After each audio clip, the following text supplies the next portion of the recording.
wala yung mga butang nga ihatag ang mga kapakyasan naman. Pero dapat makita gapon na itong pulong word na mo. Unong ka, hangtod sa katapusan ng mga lagad nga sa Ginoo. Amen. Loyalty. Kaya ay tayo ba si Peter, di balik pa panagat, pero kung balik tayo kay Igsoon, pahimduman yung ka nga sa Ginoo. Pahimduman yung ka nga sa Ginoo. So God is looking for you para makapadayon ka sa pag-follow niya sa work ni taog loyalty. Para hindi magkupa ang loyalty Igsoon, ayaw naglinyog lain. Amen. Focus ka kung asa ka gitawag sa Ginoo. So pag hindi kumain ka na, wala bilang pinakagwapo, ang imo lang yung partner, ayaw lang batasan ng word na select and collect. Maupun ko nakasapot na ka na pinatinoon ng church, ibutang ni mong loyalty ni nga church. Kaya pag loyalty sa church, loyalty na ang ni Jesus Christ. Amen. That's the Bible says, ang pag-loyalty sa church, mo po na pag-loyalty na to Jesus Christ. Lagi, mo lagi ang mga gitawag o kagulanan. Mo lagi ang mga gitawag o kanang kalisdanan. Pero i-test to your loyalty na to sa Ginoo. Diha makita kung tinuod itang genuine ang atong pagtuo sa pagpangalagan na to sa Ginoo. Si Peter nabutang ang kalisod, namatay lang si Christ. Nibalik na upa pa, nagkibiyaan niya ang pundok. Daghan din mga tao kaya, kung balik ko niya yung Matthew chapter 4, daghan din na tao. Multitudes na, yung mga masaw, multitudes. Kaso ang gihap lang, 120. Gihap lang ang 12 ka po, mga disciples ng mga leader. Pero daghan ng mga tao, na mga babae, na mga bata, 5,000 men, mga 5,000 children, mga bata, kanapuyo sa kapangalagad, kibiyaan ni Peter. Tungod lang sa kalisod. Usahay sa akong kahimtay, so sa itong pagpangalagad, mubiyat ta sa pangalagad sa Ginoo, kuha na tayo loyalty sa Ginoo, kumabot na ang mga downhill sa akong kinabuhi. Unta, kumabot ang mga downhill gihapon igsoon, o mga kalisdanan, magpabilin gihapon tan loyal sa kapangalagad ngadto sa Ginoo.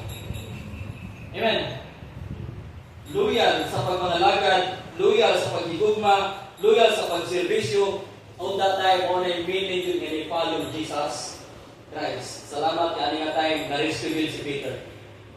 Pero si Peter ang pinaka-number 1 nga sabi, Lord, magkinaon sa kalibutan.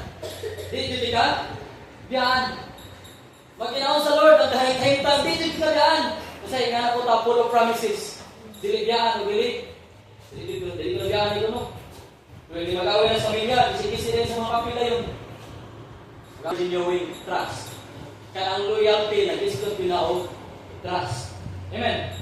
Matistingan ang imong loyalty, so tistingan na kung samuko na ang imong pagsalit sa imong partner. Labi-lagi nga ito sa Ginoo. Kung basahan ng Matthew chapter 4, basahan niyo ang verse 1 before ang kunya, o na ang temptation ni Jesus Christ.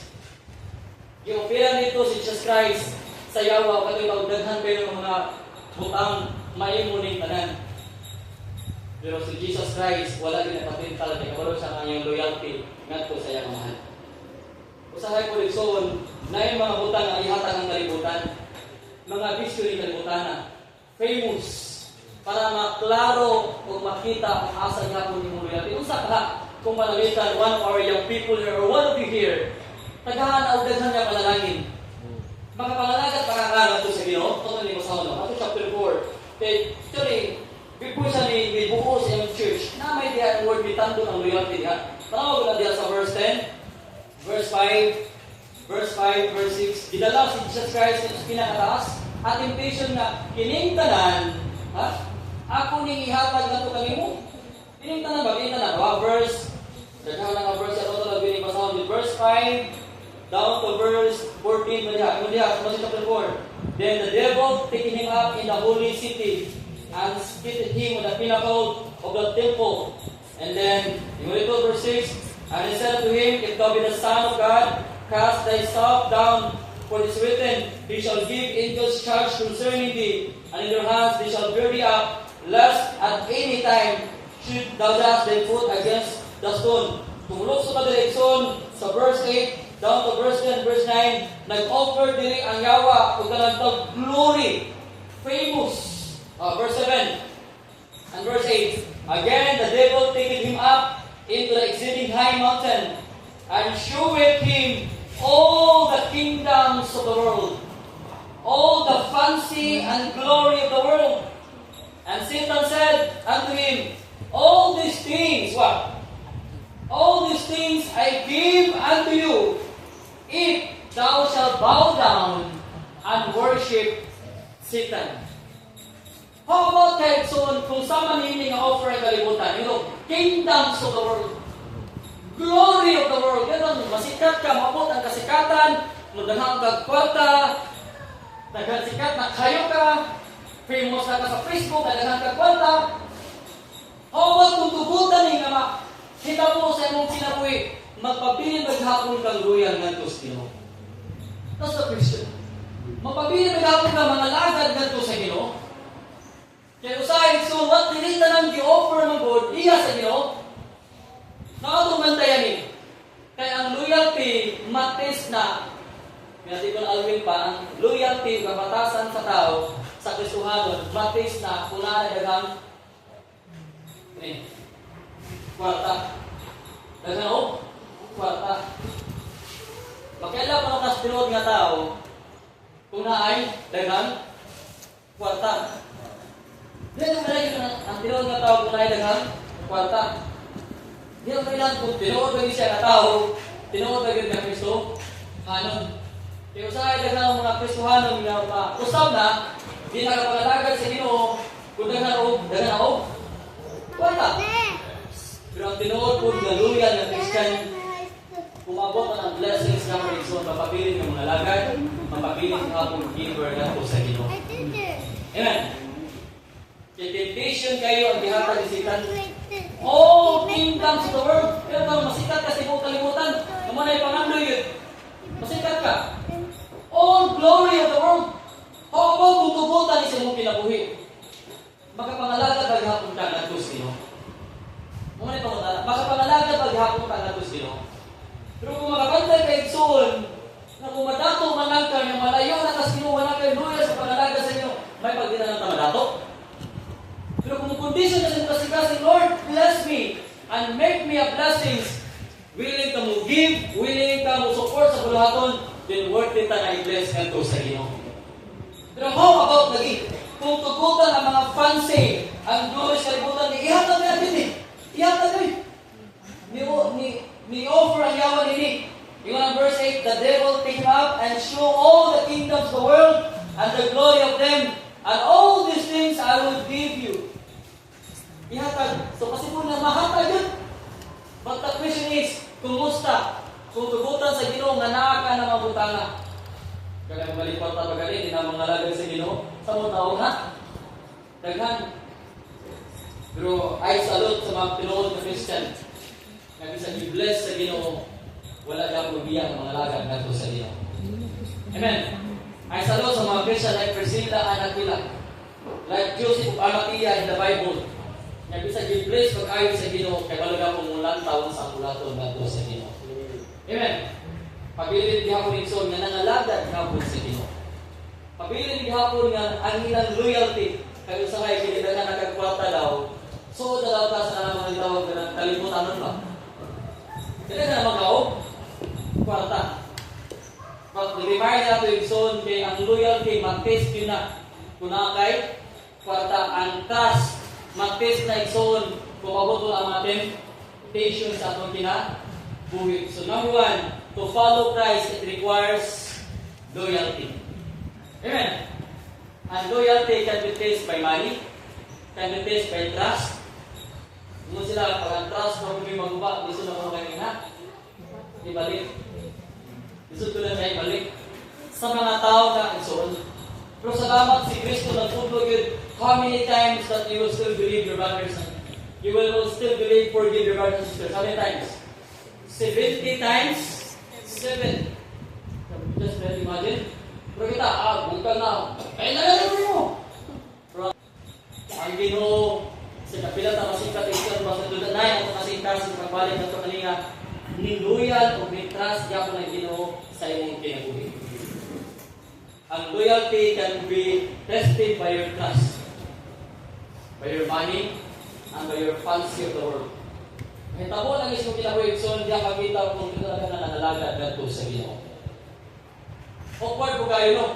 Kung ito ko sa Ginoo ba, may pag-brace at tanan sa church kanina, awkward kayo, yung atong simbahan, huwag ka pagkahintang. Walang membro. Mamaya na ako sa nadungog ka ito. Daghan ang mga membro, huwag ka nagpatahan, pero kung kao na simbahan, nasako ang Ginoo. Nasako ang Ginoo.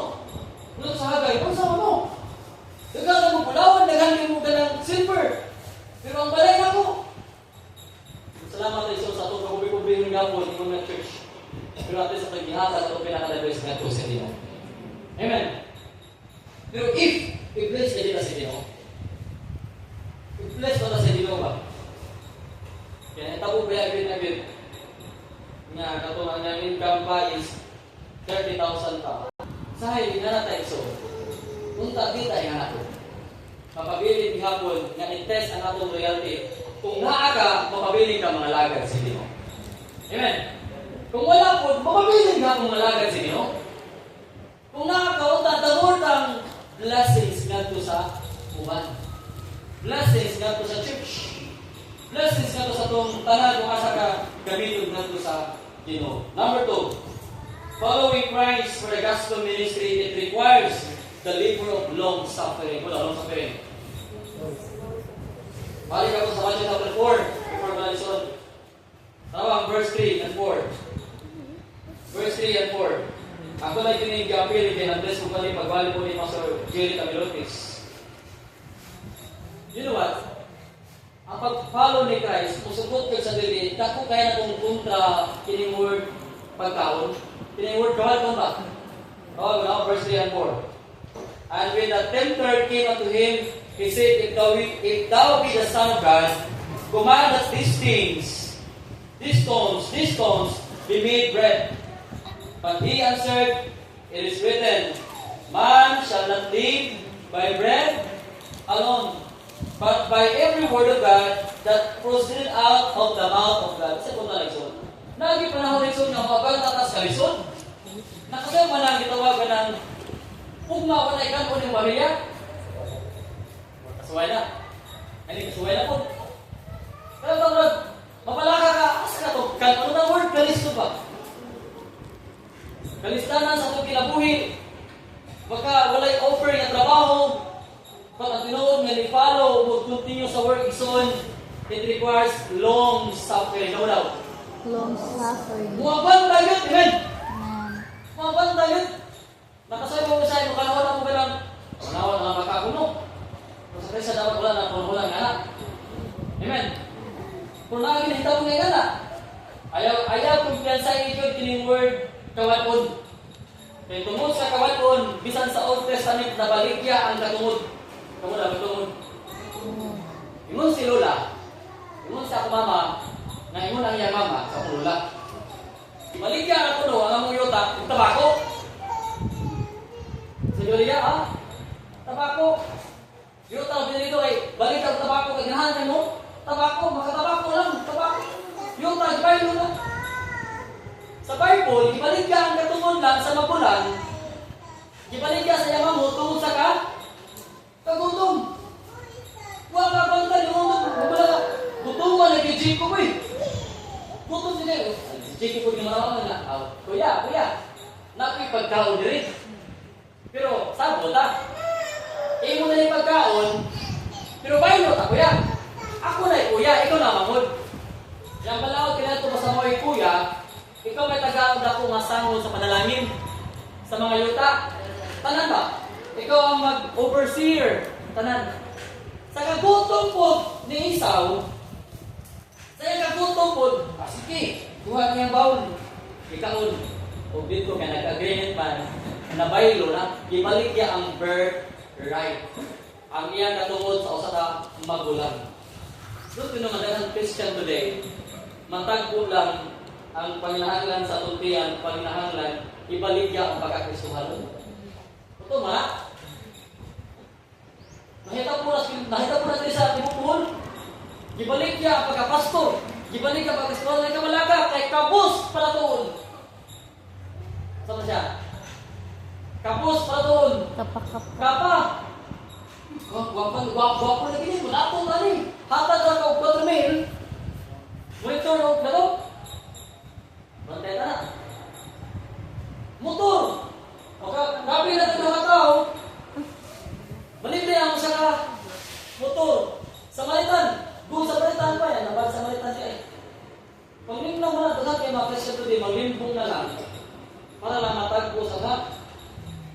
So, tuduan ta, nabulong sa piling. Para lang magbanta tayo ng famine, para magbanta sa kalisol-ison, basta tarong na punta at tubangan ng Kusbilo. Amen. Kadagan yung Christian today, dahil lang sa tuyo rin sa malitan. Nabiktima ba yung may? Pero ako na pala yung pero nabiktima na nito. Salamat po ako kumapala itong tinawag kong dako-dako na coordinator. Hindi man ka, huwag ka ba ang motor? Malibre mo bayad. Gusto ko pa yung malibre na ng pagpangilad. Sa lahat of Christians today, huwag na lang ang pagpangilad. Para lang matagbo. So, Christian ka, Joseph na kasi, amen? Follower na ka ni Christ, pinaka-follower ni Satan, amen? Long suffering ang kinahanglan, agwanta. Paano ni mo si Jesus Christ? Nakataka, mga kayawa. Ang tao di lang mabuhi sa tinapay. Sabay, mabuhi po ta sa matag. Pulong sa Ginoo, amen? Kau pila ni kaglaw siya wali kaon? Pila kaglaw ni kaon? 40 days and 40 nights. Pila Pastor Jerry pa kuno, agutrahan kuno ang kagutom. Magtanong kuno. Pero kung sa scripture ang pasulti mo nini, why kitanong? Kaya gidala man si Christ sa wilderness. So naging time na igsoon nga imong kinabuhi mong pamilya dan po sa wilderness. Ano ang wilderness? Drought. Kanang drought pa. So sa mga mong tanong, di ka tanong. Kaya gagawin, init ka. O, ito, verse 1. Then was Jesus laid up in the spirit into the wilderness to be tempted. So naigay time igsoon nga tugutan sa Ginoo nga na-wilderness mong kinabuhi. To test your long suffering. To test how good are you as a followers in Jesus Christ. To test sa itong pagbuo. So anytime mawa, di ka katanong, di ka katabay, kay wilderness man. Tugutan din sa Ginoo nga na panahon nga murang wala ka ba? Wala kayo kapanayan o tabang naaka sa tumatunga sa wilderness, kamingawan, walay mutubo nga tanom, walay kaatuan, walay ka pangayuan. Mano na kanayon nga, Brad, kumusta? Okay, musino lang na siya kay asumpay kung sumusta ang saman. Yan ang kumusumpay daw. Nainga na kahit ba, wilderness ka, pitubutan na sa Ginoo to test your long suffering, to test our faith, kung mapalo maghapon ka natin with Jesus Christ. Amen. Tubutan na lagi manahon yun. Pastor Jerry, dahil ko mga naman yung tanong. Nanong yung naman, di ka katanong. Salamat, Yawa para sa wilderness. Pero ani nga tayo 40 days and 40 nights. You see, ang long suffering so tubutan sa na word na wilderness. Kawan kalisod sa imong kinabuhi, pero kanang-tanan mga pagsulay na. Kung makalampos kaya ng tanan, panalangin na tapagayo na ito sa gila. Kaya walay bagyo, kung mapabilin. Ang tanan-tulan, wala ba yan? Tanan-tulos, wala ba yan? Long suffering. Ano lang? Long suffering. It means patience. Wait. Long suffering can be defined as patience. Agwanta. Agwanta lang. Agwanta lang sa pag-iskwila kay mapahuman ng layika. Amen. Agwanta lang sa pag-iswanon tungod kay mutubo lagi ka. Amen. Napayuban po nga daling tubo. Napayuban po dugay mo tubo. Agwanta lang. Pamilya lang kami sa pulong sa Ginoo. Agwanta lang. I-bless lagi ka sa Ginoo. Kaya pasanaan lang kay di agwanta o nalang kay gitanong, mabot lagi ang panahon na kita mo, ani. So, hindi mga pagsulay, mga temptation na ditugutan sa itong kinabuhi, mga wilderness, drought, kailangan walay tubig, kalisdanan, ditugutan lang itong to test our long suffering. Pagkamatuod kung yun sa niyong tugutan ang malang espiritu ng mulihok sa itong kinabuhi. Agwanta lang. Agwanta po sa sayo na yung mga kinaiyan murag lisod kay Sabton, pero agwanta lang. Kaya ang tinawag nga success po sa kinabuhi. kato makaagwanta sa ilang tahintan. Wala kay makita na successful nga putong. Kasagaran ng mga putong, kung galing mo undang, katong gitawag ko, undang na yun. Kaya dili makaagwanta. Wala ang long suffering, mo gini ang key of success. The key of success and fruitful sa itong kinabuhi, kinipulong ko word na long suffering. But about na, how long I will suffer, Lord? How long? How long? Basta long. Anong word long? Suffering. How long I will suffer, Lord? Ang nalanig soon, naginay panahon na wag nanan ang tanan. Agwanta lang kaysa Ginoo kung unsa imong ginalong, imo man ang pag-aanihon. Muagwanta lang ka estudyante, magkahumanay ka sa college. Amen? Muagwanta lang ka Christian, i-bless na kita sa Ginoo. It takes our long suffering. Patience. Pinakalisod kayo sa Kristohanon, kung dalan, kinipulong word, patience. Kinipulong paabot. Paabot lang. Kaya kung di ka kapaabot, nagdaday ba, di ka paabot, magdalit-dalit. Magkadalit-dalit. Magkamali-mali, di na. Kung di ka kapaabot, yung pagkalitaw, kaya kung dalit ka sa taga ng ibog-ibog, maminyo ka, sa iyo. Di ka paabot na maguli-guli nga na, ito yung risk. Kung kaya rin na tulog ang buwan, hindi niya undangon na. Why? Bakit kapabot? It takes about long suffering, patience, and waiting. Di ka kapabot sa imong ginabuhi karon, kaya di na yung mapunga ng imong nagulog-ulos na debate. Okay naman po. Tinakinit pa, di mo ko lang gitawag ko pagka-maestra. Di mo gitawag ko lang pagka-manager. Naku ko na gitawag ko pagka-mananagat. Naku ko na gitawag ko lang gitawag ka ng giwa pa. So, iswiran ko sa mo. Kapoy kay Dilo ay madak may bako. Makirapon.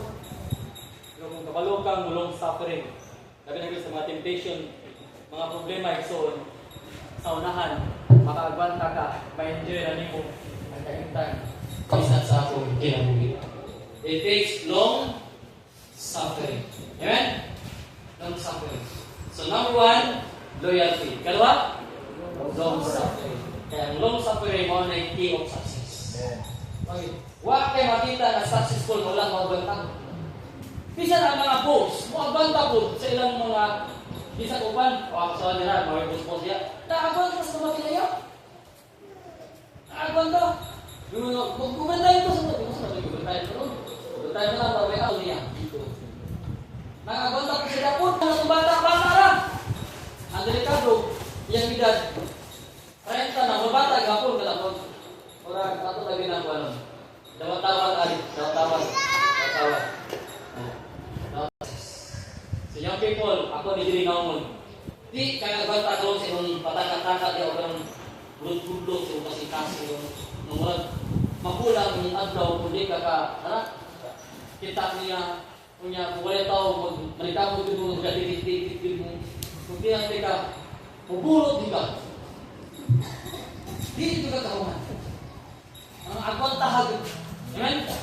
Agwanta hagod. Kung di ka kagwanta na mas kiliris. Noon, nakagad lang. Magpata suga, isda. Kaya naman mo ganakuan, agwanta gapon. Manang ang necessary soul, the key of success sa pag-follow ni Christ, kaya wala pa yung follow ni Christ nga napildi. Parang yung follow ni Christ, magmadaog yun. Amen? Madaog yun. And we want to like soul makaroon ng success. But the key of this is long suffering. Long suffering. Ang Jenny sa bawang give up kay ang kakwang iyo. Asan talaga? Asan naman? First, kung payag na, ito pa naman gano'n naman. John chapter 21. What the Bible says? Hello. John 21, what the Bible says? Do you love, Peter, do you love me more than this? 15. So when he had dined, Jesus said to Peter, Simon, son of Jonas, thou lovest thou me more than this? Sato niya. He said to him, Yes, Lord, you know that I love you. He said unto him, Feed my lambs. Verse 16. Said unto him again, second time, Simon, son of Jonah, lovest thou me more than this? Yea, Lord, thou knowest that I love you. He said unto him, feed my sheep. Number 17, katang ready go. Ready go. He said unto him the third time, Simon, son of Jonah, lovest thou me? Peter was grave. Nagkurong na siya. Because Because he said unto him the third time, lovest thou me? And he said unto him, Lord, thou knowest all things, that thou knowest that I love thee. And said to him, feed Unto him, feed my my sheep. Amen. Ang pag-follow ni Christ so on, it requires good na tinaw na ito nga gugma nga ito si Dino. Nga nung katulo na gibalik ni Christ, tungod ba kagungol si Peter? Dili. Girimahin lang kay usahay, bayo kita nimutan na nagugma ta sa Ginoo, pero wa kay pakita si mahal. Bayo kita nimutan na nagugma ka ni Jesus Christ, pero kung nana sa ministry, layo kay sa ministry. Mao ni, feed my love, feed my sheep. Pero mingon ka nga, I love you, bayo kayo. I love you, Lord. Pero in terms sa ministry, wala di ay. Kaya ang tinuod nga gugma igsoon, bisag dili pa na mingon og I love you, makita na sa binuhatan. Amen. Ang gugma makita na sa atong bunga sa kapangalagad ngadto sa Ginoo. So, number 3, following Christ for gospel ministry, it requires love. Do you love Jesus Christ? Amen. Then John 14:15, if you love me, keep my commandments. May lang ka pagtuman sa imong uyab. Nga matitanay tao sa diha. How about ni Christ? How about sa kanyang ministry? How about sa mga buhaton sa Ginoo? Kini ang tinuod igsoon. Sama ni Peter, nagkurog siya. Di tungod kay bungol si Peter. Nagkurog siya kay katulunan ipangutana ni Christ. Do you love me, Peter, more than this? Kaya sa hangota, I love Christ for di ka napakita sa church. Lisod kayo itikang sa motel, padulong simbahan. Lisod kayo sacrifice sa kwarta lang para makadulong sa simbahan. Lisod kayo, pero ningon ka nga nagugma ka sa Ginoo. Kung ang tinuod ka nagugma sa Ginoo, willing to sacrifice for everything. Amen. Willing to have a long suffering and loyalty in Jesus Christ. Manindog ta, mag-aampo ta. Close your eyes and bow your head. Kumusta ang pag-follow ni Christ?